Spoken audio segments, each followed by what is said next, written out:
Hi, my name is Oksana Ostrovsky, a founder of LoveSense. Thank you for tuning in. You may have heard about different personality types and profiling tests that can help map out how your mind works. It's incredible at helping you understand yourself and others. You see, our brain does two things. It takes in information and makes decisions based on that information. When you know and understand how your mental GPS works, it can help you figure out your communication style, where your flow state lies, or when you're in the zone. It can actually help you navigate your future with much ease.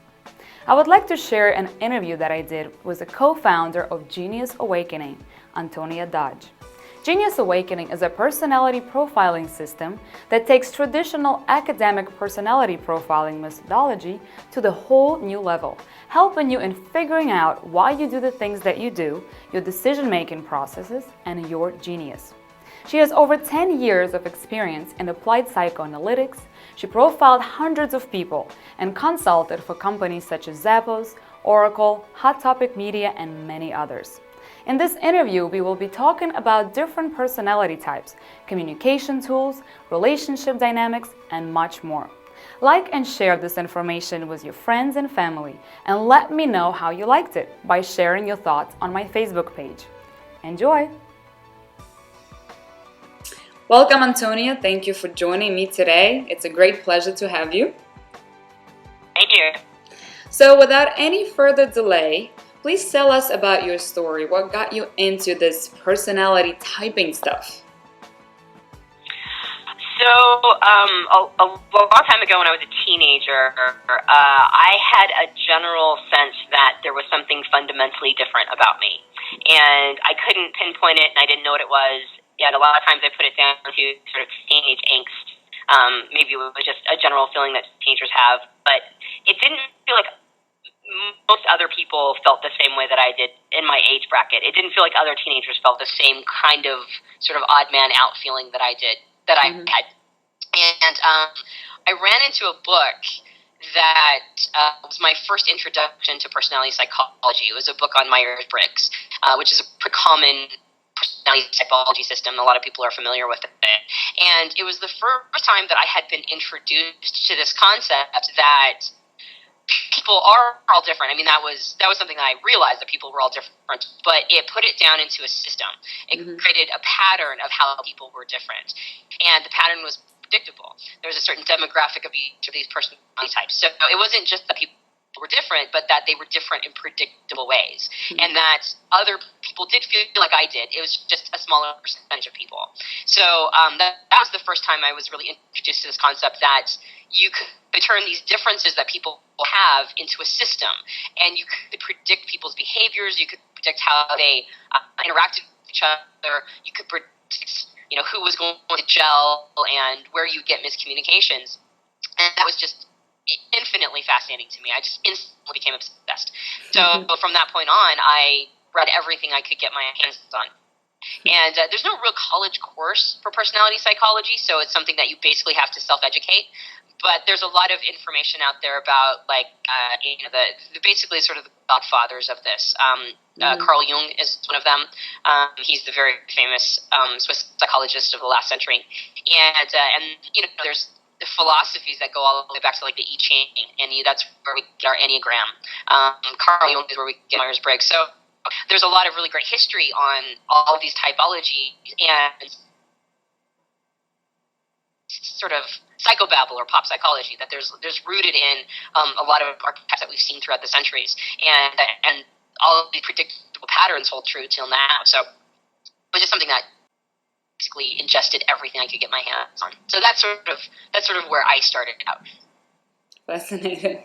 I know there's always this moment when you discover something that really speaks to you, and it just, you just take off. This is your thing. Yeah. So tell us a little bit more about what is actually this typing stuff. Is it more like women are from Venus and men are from Mars? You could call that one typology system. That would be based on gender. And we actually type all the time. We just don't know. We're unconsciously doing it.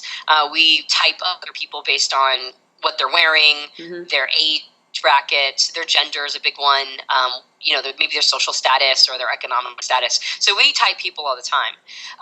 The typology systems that I'm most attracted to are the ones that really get into what I call the software of the mind. And one of my favorite typology systems is something that we're right now calling the genius system, but it's rooted in Carl Jung's work of cognitive functions. Okay. And that basically indicates that there are 8 primary ways that the brain basically controls information. 4 of those ways are how it understands or learns information, and the other 4 is how it makes decisions or evaluates that information. And we all use these 8 different cognitive functions, or basically sort of programming languages of the mind, in different ways. And so if I'm speaking a certain decision-making language and you're speaking a different one, even though we might still be speaking English, both of us are speaking English, so we understand the words we're using. If I'm evaluating information in a radically different way than you are, we might not ever come to an agreement because we don't understand each other's evaluation system. We don't understand why one thing makes sense to one of us and it doesn't make any sense to the other person because that's not the criteria they're using. It's the same way in the 4 different styles of learning information. One person could require, contemplation time and really, taking in a little bit of information and then sitting down and really thinking about it internally. Whereas another person might hate that, might need to get their hands on an object in order to learn. They might actually have to interact with that object to learn it. And quiet time would only make them fall asleep. And so if you've got these 2 different styles and a teacher is teaching a class full of students and you've got a variety of these different learning styles, and some of these students you can't really connect with or you can't really seem to reach because you're expecting them to learn the way that you do, that's really the realm that's most fascinating to me, is these different 8 styles of learning and decision making, because I personally find that these are usually where we sort of butt heads. These are usually where most of our misunderstandings come from. So there's lots of different typology systems and way of understanding people. Gender's one of them, but I kind of like to go back to the source, the actual brain itself, because you could have 2 people, a man and a woman, speaking the same evaluation process or evaluating, making decisions in the same way, and those 2 people are going to gel very well. And then you can have a man, and they're evaluating information differently, and they're now butting heads. So really going to the source of the brain, it kind of removes all those other pieces, the demographics of our age, and it removes our gender, and it goes back to sort of the distilled piece of who we are. And that's usually the part of it that I find the most fascinating. I love it. So it seems like knowing your, let's say, partner type or knowing your friend's type can kind of eliminate those conflicts and improve communication tremendously. Would you say so? Oh, yeah, absolutely. I think that that's one of the biggest pieces of it. I would say the 2 main things that personality typology does is it first gives you permission to be yourself and embrace how you work, as opposed to thinking maybe you're defective or there's something wrong with you because you don't match the same style as everybody else around you. So the first thing it does is give you permission to be yourself. And then second, it gives you the ability to give other people permission to be themselves. So when you run into these, these miscommunications with your mate, your spouse, your children, your friends, if you understand that they're working with a different set of values or a different way of processing information, even if you don't know what that is, just the fact that you know that there's a predictable pattern and the fact that you've given yourself permission to be you, it opens you up to giving them permission to be them. So you're in a conversation with them and if you don't have this material, let's go to the opposite direction. Let's go the way of where most people are at, and that is they know nothing about this. They know nothing about personality typology. They don't know what type they are. They don't know what the type the other person is. And what often ends up happening, unless they've done a lot of personal development work, which teaches them to perspective and get inside other people's perspective, unless they've done that work, if they have no information behind them, what often ends up happening is something becomes or is very obvious to you. You see a situation and the solution or what's going on is just extremely obvious to you. And what we end up doing is we end up overvaluing our own experience. We end up thinking that if something's obvious to us, it's going to be obvious to everyone. Yeah. So we interact with our mate or spouse or child, whoever it is in our life, and we go, well, clearly this is what's going on, right? Yeah. And the other person goes, well, I don't think that's what's going on at all. Like, what are you talking about? And then we get frustrated because clearly it's so obvious what's happening here. And this person must not be agreeing with me because either they're stupid or they're being deliberately obnoxious, right? There's something wrong with them, but they can't see what we see, right? Yeah. Very, very common. This happens in most marital fights. Most marriage fights or mates, people who are partnered up, partner fights. This is one of the big pieces that just drive people crazy because it's so obvious to us. And why isn't the other person seeing it? Without understanding that they might be seeing the same thing we're seeing, but they're coming at it from a completely different place, right? They're coming at it from an entirely different perspective, from an entirely different set of experiences, but also from a different evaluation system. Their conclusion is going to be very different. And this doesn't mean they're being obnoxious. It doesn't mean that they're resisting you or fighting you. It doesn't mean that they're stupid. Right. It means that they're coming at it from a different place. So if you understand personality psychology and you come at a situation in a certain way, and the person you're with comes at a situation in a certain way, in a different way, and you guys come to different conclusions, you can say, well, you know what? Really, there's no ultimate arbiter of truth here. It's my position and your position, and we just happen to be coming from different evaluation systems, and that's okay. That's all right. So it gives us permission to disagree without thinking the other person is resisting us or trying to argue with us. It's just how they're functioning. So I would say that that's probably one of the biggest pieces of or biggest advantages to understanding personality psychology. I love that. So true. So is there two different kind of ways of thinking or being? Is there because you said there's 8 types, right, of different of personality types. Is there specific distinction why these 4 types is different from the other 4 types? Well, there's a lot of distinctions actually, and it's actually, if you start going down the rabbit's hole, it's a rabbit's hole that's hard to come back from because there's so many distinctions and there's so many different nuances, and it gets really, really specific, right? It gets a little complex, but mostly it just gets really nuanced. I would say though, if you were just wanted to sort of touch the surface of it and get maybe the highest leverage distinction, something that's the most helpful is, and this is pretty surface, but it's still very, very powerful, is what they call the sensor or intuitive split. The difference between people who are sensory oriented and people who are intuitive oriented. And this comes down to how we take in information. This is how we learn and understand the world. 75% of the population is sensory, and only 25% of the population is intuitive. Now, those statistics come from the United States, so it's different in each country. It's interesting that the United States actually, it encourages intuitives, it attracts them from all over the world. So the population of intuitives might actually be higher in the United States. 25% might actually be a high number of intuitives depending upon what country you live in. But the difference between intuitives and sensors are this. Sensors take in information based on their senses. So not just the 5 senses, but other senses like temperature and balance and all those. There's more than 5 senses. But they basically take in information on what they can directly experience. Okay. The reason why they like to take that kind of information in is because they things that are reliable and that you can count on. They want something that can be verified.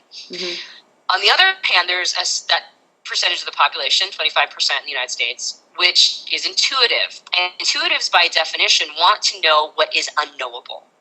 They want to know what's behind the curtain. And because it's behind the curtain, it is by definition something that you cannot understand with your senses. Because it's behind the curtain, right? It's by definition unknowable in a direct way. So intuitives, they always want to know what's going on behind the scenes, behind the curtain. And that requires them to do a fair amount of speculation. So what they do is they take in a certain amount of information, just enough to be able to form a pattern, an unconscious pattern that tells them what's going on in the places that you can't actually know what's going on. Does that make sense? Yep. So there's a lot of speculation that happens. So they end up getting into information that is, basically not what's knowable at this point. They get into the sciences. They get into philosophy. They get into relationships. They get into things that require a lot of pattern recognition, unconscious pattern recognition, because that's what's interesting to them. What is not currently known is what's interesting. So you've got a big percentage of the population that it wants to know what is knowable, and you've got a small percentage of the population that wants to know what is not knowable, right? That is only that you can only speculate on. When these two people come together, it's like they just hit each other and blink, right? They're like, and because sensors are the majority of the population, they are used to having, they're used to running into people like them. So when they run into an intuitive, the intuitive seems very odd to them. It seems very alien. And intuitives grow up recognizing this. They recognize that when they embrace their intuitive nature and they run into other people just look at them and blink, right? So intuitives get really good at pretending like they're not intuitive. They get really good at speaking the language of sensors because it's basically it's a survival tactic.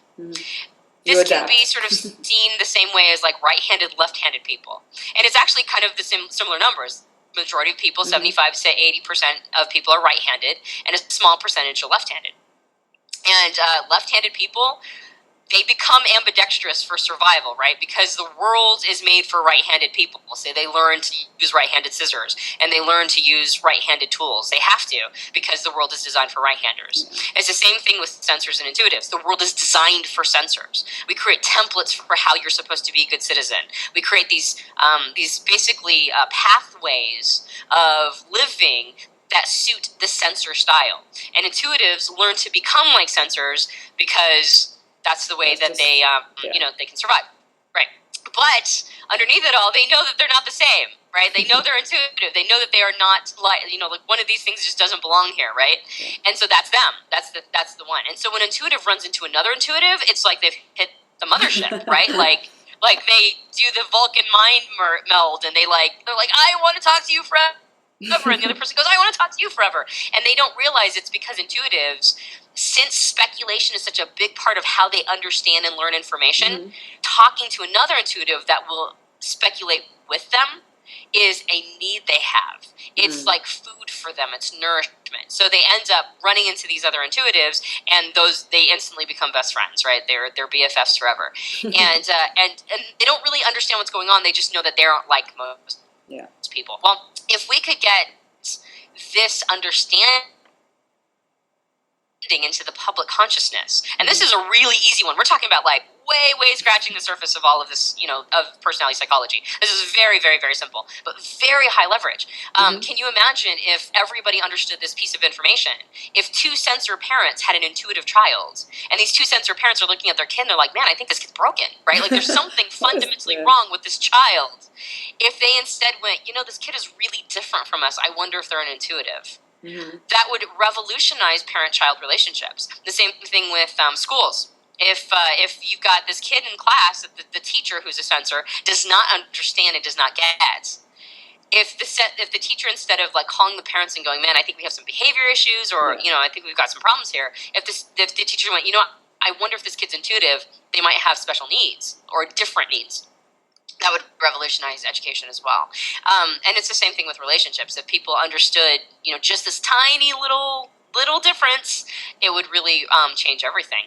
And same thing, two intuitive parents have a sensor child, and the intuitive parents are used to, going about life in a certain way, and here comes the sensor child who has very, very different needs. Instead of the intuitive parents going, I don't know what's wrong with my kid, they would go, well, maybe my kid's a sensor. Maybe I need to be, providing different things for my child. So it's a really, these are just little things, but they're massive, and they really change dynamics in a very positive way. Exactly. So you said 75% of sensors, 25 are intuitive. So let's say in a romantic relationship, well, that doesn't really serve us. So you always will have couples that end up being, one sensor and one intuitive. How is that dynamic? Like, is there, if people, because I personally know a lot of couples that they love each other, but they hate each other at the same time, right? Do you think that might have something to do with it? It's a constant battle, constant tension, proving my point is better, I'm right, you're not right. So is there ways to kind of soothe that? Yeah. So it's actually a lot of intuitives do end up together. A lot of sensors end up together. That's very common because you run into each other and you just have this natural simpatico. Connection, but there are a large number of couples that do have one sensor person and one intuitive person. And one of the things that you see, I mean, yeah, there is going to always be sort of that tension of like, you know, who's seeing the world more accurately, who's actually who's seeing the world in the more accurate way, and that's arguable. I mean, the reason why we have all these personality types is because they're all necessary and needed, right? Like all of them provide a service, and intuitives and sensors actually very much provide a check and balance system for each other when you look at society as a whole. But if you look at sort of that more micro relationship of the partner couple, what ends up happening a lot of times if one's a sensor and one's an intuitive is that the intuitive partner feels a little lonely. And the reason for that is they have that need that I mentioned before, and that is speculative conversation. They have a need to talk about things that are not of the known. They have a need to philosophize or to talk about science or whatever it is that is their thing, right? Like for intuitives, I mean, it can be anything, but they have a need for that intuitive conversation. And sensors, because they're the majority, this is not a need that they understand, nor has been introduced to them in any formal way. Nobody's gone, okay, so if you go end up marrying an intuitive, make sure that you're filling this need for them. Nobody said that, and so it's not on their radar at all. And the intuitive has trouble explaining this need because they don't even really know they have it either. There's no mentorship programs for intuitives. There's nobody telling an intuitive, okay, so when you go out through your life, remember to get this need met. It's something that is just a need that is not being met. And so that is oftentimes one of the biggest problems in those relationships is that the intuitive has a perpetual chronic need going unmet, and that creates a lot of loneliness. So a lot of times what the intuitive will do is they'll seek that need outside the relationship. And this is very threatening to the sensor. An intuitive can have very good friends. Now, this doesn't mean that they're necessarily looking at other people of the opposite sex. You know, if they're in an opposite sex relationship, it's not like, this intuitive is looking for other men to talk to if they're a woman, or if they're in a same-sex relationship, other people of the same gender. It's not that they're going to fill this need in a love way. Yeah. They're filling this need in a survival way. So oftentimes they'll create these really strong relationships of people of their, that they would not normally be sexually attracted to, but that can create a very threatening situation to the other person, to the sensor, because they seem to be spending all their time with this person, or it seems like they've got something going on with this other person that they don't have going on with their mate, and this can be very threatening. The solution is for the sensor to recognize this need that the intuitive has and not begrudge it. When the intuitive goes and seeks this information, to not feel like they're creating a relationship that is leaving the sensor out. It's just that they're actually filling a need that the sensor probably doesn't want to fill. I know a lot of sensors in this relationship that when they understand exactly what the need is, and that is this highly abstract, non-concrete conversation, they get about 5 minutes in the conversation. They're like, dude, I don't want to do this. Go hang out with your friends, right? Like, I have no interest in this. So it's not threatening, it's just a need. Now, on the other side, because intuitives are more speculative oriented, they tend to have their head in the clouds a little bit more. They're more abstract. One of the needs that goes unmet is that the sensor will have a need for safety. They'll have a need for security in their relationship and in their life, right? Usually they'll need a home. They'll need some place to nest. They'll oftentimes want a family. They'll have basic needs that the intuitive might not really get, because the intuitive is like, well, why do we have to have a home? Can't we just go carpet bag forever? Like, I'm going to go start my business. I'm going to be an entrepreneur. And the sensor just freaks out because they're like, how are we going to pay the bills? And the intuitive's like, well, we'll figure that out, right? And that just sends the sensor into like this panic. Yeah. Very common dynamic between the two. So when the sensor opens up a part of themselves to let the intuitive have that need filled for intuitive conversation with other people, The intuitive has to give back by making sure that the sensor always feels safe. That the sensor, that they're feeling that fundamental need that the sensor has to feel safe and grounded. So when these two people understand this about each other, now usually they'll have been arguing about this for years. All right, this is not new information or new territory for them. The sensor has been in a million different ways, perhaps not in the ways that the intuitive needs to hear, been saying this to the intuitive, and the intuitive in a million different ways will have been saying this to the sensor, but neither will really understand or get what's going on. When they understand personality psychology, it is not personal anymore. It suddenly doesn't become about couple. It's not about me and you. Now it's about the fundamental way that the brain works, right? Like now it's about how people operate, and this is just the DNA package we were given at birth. So now it depersonalizes it. It's no longer about right and wrong. It's just about what is. And people really open themselves up to that. They really open themselves up to this idea that, that the other person has fundamental needs, and I've got to be sensitive to that. And even though it's not my need, and even though I don't get it, it has nothing to do with like them being deliberately obnoxious or trying to resist me. It has to do with making sure that those needs are handled, and then they can sort of rest into each other and give each other more space to pursue the things that they need to pursue. Is that all making sense? Oh, it all totally makes sense. Yeah. Thank you for this detailed explanation. I think a lot of people, even just listening to this, will probably, figure out some patterns. Oh, maybe that's why I didn't understand my friend, or maybe that's why my mom keep dishing this idea that I have for years, or vice versa, right? So it's fascinating. Like you said, it's just the surface, but wow, that's I'm sure there's a lot of aha moments happening right now. So actually, one of my friends once said, it's not that you don't understand the person, it's you don't have the right tools to understand them. And I feel like this is like such an important tool to have in your toolbox, just whatever, daily life. Doesn't matter, you meet a new person and you're kind of attracted to them, you want to be friends with them, but on a fundamental level you don't understand them. But there's still a way to create this bond and make this relationship flourish. So it's really fascinating information. Thank you for sharing this. I know you do personal coaching as well. Do you work with couples? Do you have maybe like some success stories that you would like to share with us? Yeah, definitely. I do personal coaching mostly, but I also do relationship packages. So I don't do coaching long term with couples, but I do what I call the relationship profiling sessions, which is profiling each person separately to discover what their personality type is, and then we have a session where we bring them together and explain these little things like the leverage points, the things that are the most the differences that make the difference. We bring them together and basically talk about that, and then usually they have a ton of aha moments. So just recently I did a relationship package and with a couple, and they had been having, they were actually very similar personality types, interestingly enough. They were both intuitive, and they both really had this strong bond. But there were these little things that were just driving the man in the relationship absolutely bonkers, and the woman in the relationship would not. She'd hit ground. She was like, no, I can't change this about myself. After we did the relationship package or the coaching sessions and sort of expressed the need that the person had, because even though they were both intuitive, they had, and that was how they learned information, and that's where they bonded, they had two radically different evaluation systems. The way they made decisions were radically different. One was a thinker, one was a feeler, and they were making decisions very, very differently.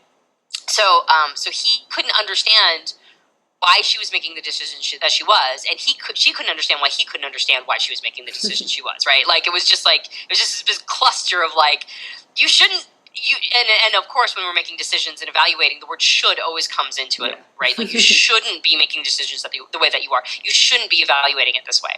And when we sat down and basically went through sort of this is how the brain makes decisions when it has this preference, and it has nothing to do with how she feels about you. It has nothing to do with and this is all the positive way that it's being expressed. That's the other thing, is that usually the things that drive us crazy are also what make us fall madly in love with the person. So after expressing, okay, so it's driving you crazy in this one context, but it's made you fall madly in love with her in 99 other ways, right? And it's just in this one way that's driving you crazy? And do you think you can forgive her in this one way when you know that it's also creating this, great relationship in 99 other ways? He really rested into that. And now, I mean, I when I was talking to them, I was like, I was really hoping that a lot of success would come from it. But now he basically is recommending me to everybody. He gifts he gives couples that he is important in his life. He gifts my sessions to them. He gives them as gifts to them. So it was just really, really powerful for them. And I've actually had, and this is maybe not the best plug, but I've actually had couples end up separating over the profiling session, and it wasn't because the profiling session created conflicts. It was that they had been on their way to separating, but didn't understand. They weren't understanding why the relationship wasn't working. And then when they finally had language for it, it was now no longer a nasty, finger pointing breakup. Now it was a amicable. Okay, this is why it's not working. Right. It was and so their breakup actually ended up very positive and amicable, whereas before it was on its way to being nasty, horrible, backbiting, terrible. Yeah. So it's polarizing, right? It's powerful stuff. It's really powerful, and so a lot of times it can bring people. I mean, the people who really love with each other brings them together, and the people who, maybe the relationship is complete and they just need to kind of understand why, so that they can, finish it in a very positive way. It can do that too. So so the couple sessions are very powerful. But I also do personal coaching with people who are trying to get to the next phase of their life, trying to figure out what they were put on earth to do, trying to figure out what their big mission is. I do long-term coaching for that. So there's a variety of coaching packages that I provide. Well, wonderful. Well, for anyone that would like to have a coaching session with Antonia, or with your significant other, do a relationship package, we will include the link below this video for you to get more information. And I know you guys offer intuitive test. Can you tell me a little bit more about it? It's just a free test that you find out if you're one of those 25%. Is that correct?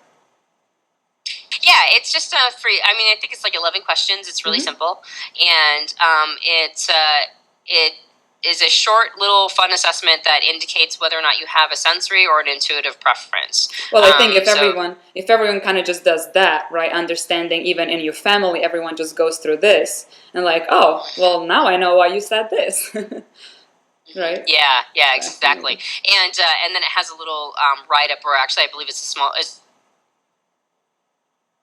that kind of describes what that means to be intuitive versus what that means to be sensory. So I highly recommend everybody take it. Wow. Okay. Well, we'll include also that link to the free intuitive test. Well, thank you so much for you taking your time and sharing this valuable information. I'm sure a lot of people's life just got so much better in this last 20 or 30 minutes that we had together. So thank you so much. We'll see you soon. Cheers. Thanks, Oksana. Thanks.